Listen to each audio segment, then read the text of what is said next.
betapa banyak orang zaman sekarang ini merasa pandai berasumsi.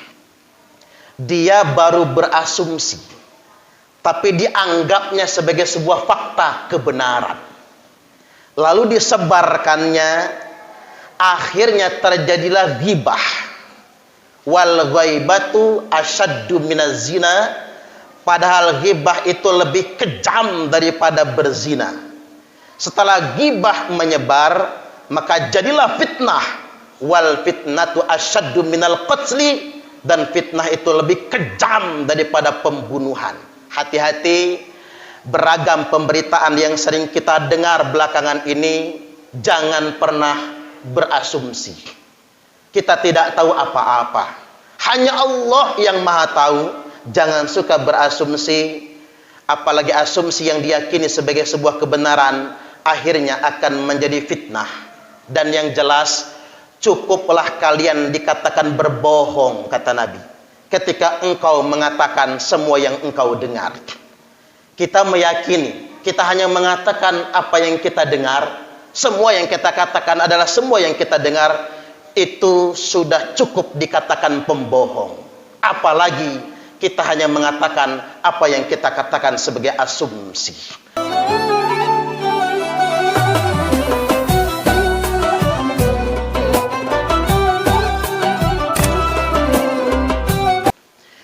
Jamaah salat Jum'ah Masjid Al-Karamah rahimakumullah. Saat ini kaum muslimin, khususnya jamaah haji, telah menunaikan dan menyelesaikan ibadah hajinya. Ulama sempat mengingatkan kepada kita semua, yang terpenting dari haji itu adalah pengamalannya setelah pulang haji. Ulama mengingatkan, al-hajju qalil warakibu katsir. Yang benar-benar haji itu cuman sedikit sekali. Yang banyak itu adalah yang jalan-jalan, yang pelesiran. Artinya memang keberangkatannya tak semata-mata karena Allah Ta'ala. Dan Allah tidak menghendaki yang demikian. Inilah mengapa disebutkan dalam kalimat talbiyah 4 kali kata labbaik. Labbaik adalah pengakuan ikrar. Semata-mata berangkat haji hanya karena Allah semata. Tidak ada kepentingan yang lainnya, tidak ada tujuan yang lainnya. Nah, yang terpenting bagi kita adalah konsistensi, keistiqomahan pengamalan ibadah haji. Ada pendapat yang diucapkan secara tidak formal, yang mengatakan begini, bahwasanya rata-rata orang muslim yang ditangkap KPK atau koruptor yang ditangkap KPK itu, kalau dia Islam, rata-rata sudah pernah berangkat haji. Artinya memang ibadahnya tidak berbanding lurus pada peningkatan ketakwaannya atau perbaikan tingkah lakunya. Inilah kemudian yang diinginkan dari ibadah haji itu adalah mabrur. Sampai-sampai Rasulullah sallallahu alaihi wasallam bersabda, al-hajjul mabruru laisa lahu jazaa'un illal jannah.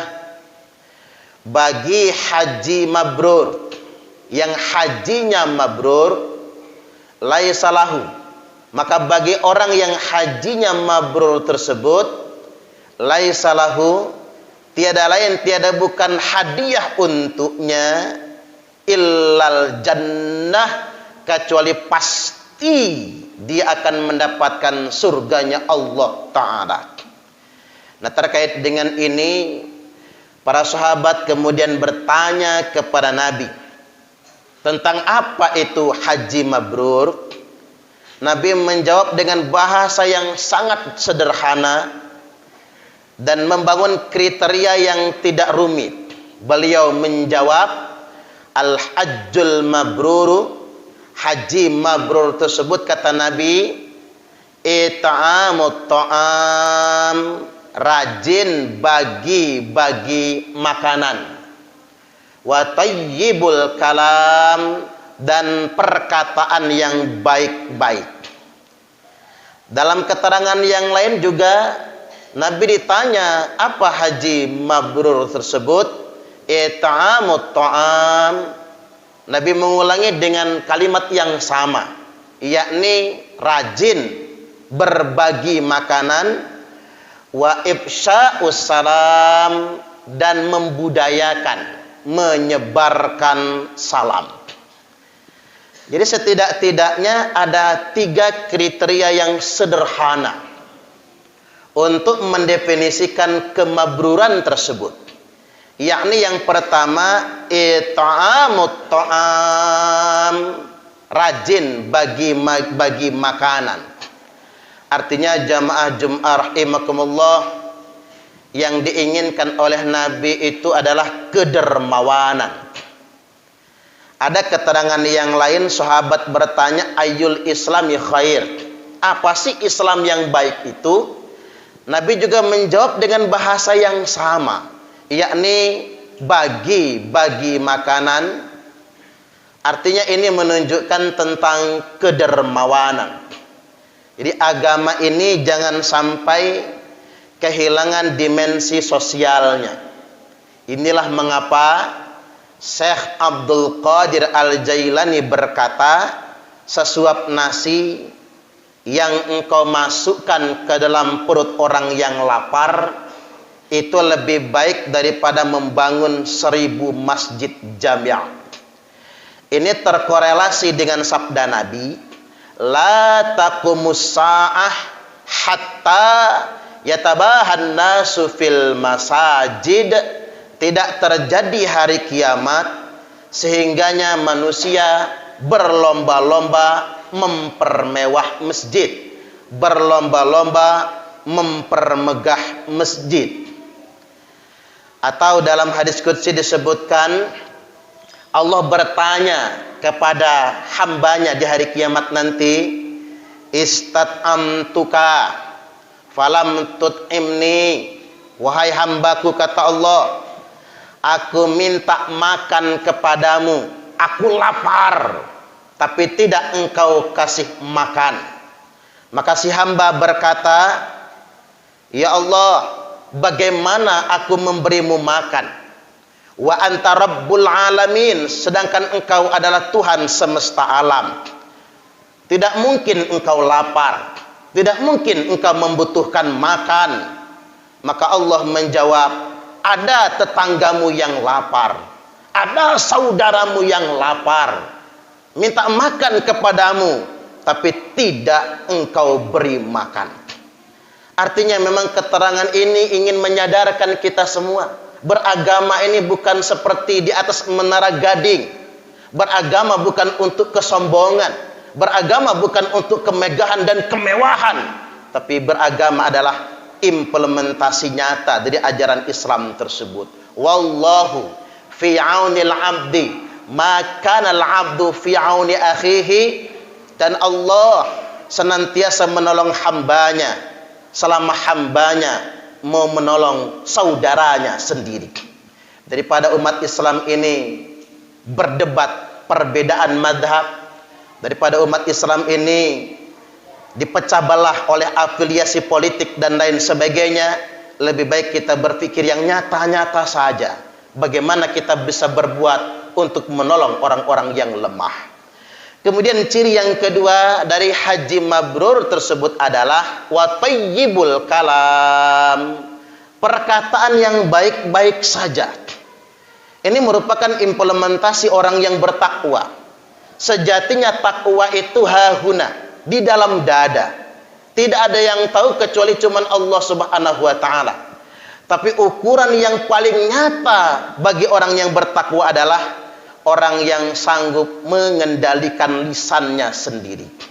Nabi ditanya tentang perkara yang paling banyak membinasakan manusia, perkara yang paling banyak memasukkan manusia ke dalam neraka, yakni al-famu, mulut.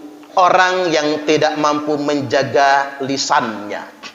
Jamaah Jum'ah rahimakumullah, betapa banyak orang zaman sekarang ini merasa pandai berasumsi.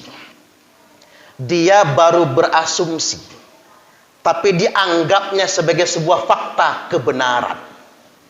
Lalu disebarkannya, akhirnya terjadilah ghibah. Wal ghaibatu asyaddu minaz zina, padahal ghibah itu lebih kejam daripada berzina. Setelah ghibah menyebar, maka jadilah fitnah.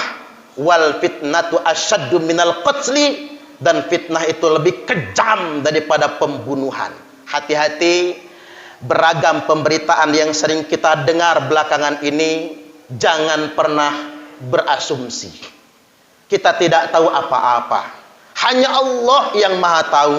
Jangan suka berasumsi, apalagi asumsi yang diyakini sebagai sebuah kebenaran, akhirnya akan menjadi fitnah. Dan yang jelas, cukuplah kalian dikatakan berbohong, kata Nabi, ketika engkau mengatakan semua yang engkau dengar. Kita meyakini, kita hanya mengatakan apa yang kita dengar, semua yang kita katakan adalah semua yang kita dengar, itu sudah cukup dikatakan pembohong. Apalagi kita hanya mengatakan apa yang kita katakan sebagai asumsi. Maka haji mabrur, muslim yang baik adalah wa tayyibul kalam, dia berkata yang baik-baik saja. Falyakul khairan aw liyasmut, berkatalah yang baik-baik, kalaupun tak bisa maka diam, kata Nabi. Dan kemudian yang ketiga, ciri kemabruran tersebut adalah wa ifsya'us salam, menebarkan salam.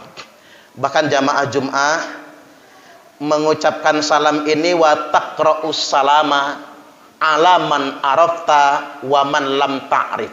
Ucapkanlah salam kepada orang yang engkau kenal, berikut juga orang yang tidak engkau kenal. Sejatinya ajaran Islam adalah tegur sapa, ramah tamah, rajin bertegur sapa, dan sejatinya salam adalah menyebarkan kedamaian, menyebarkan keselamatan, bukan ancaman, bukan marah-marah. Kesimpulannya, yang paling sulit bagi kita semua adalah mengamalkan apa yang kita sudah pelajari, mengamalkan ibadah yang sudah kita lakukan, dan Allah Subhanahu wa taala menjadikan kita semua orang yang bertakwa ketika kita mampu menjaga hubungan baik kita kepada Allah, hablum minallah, dan mampu menjaga hubungan baik kita kepada sesama manusia, hablum minan nas. Artinya ketakwaan bukan sebuah pengakuan yang gelap yang ada di atas menara gading, tapi ketakwaan adalah implementasi nyata, pengamalan dalam kehidupan kita sehari-hari. Barakallahu li wa lakum fil Qur'anil azim, wa nafa'ani wa iyyakum bima fihi wa dzikril hakim, wa taqabbala minni wa minkum tilawatahu, innahu huwas sami'ul alim.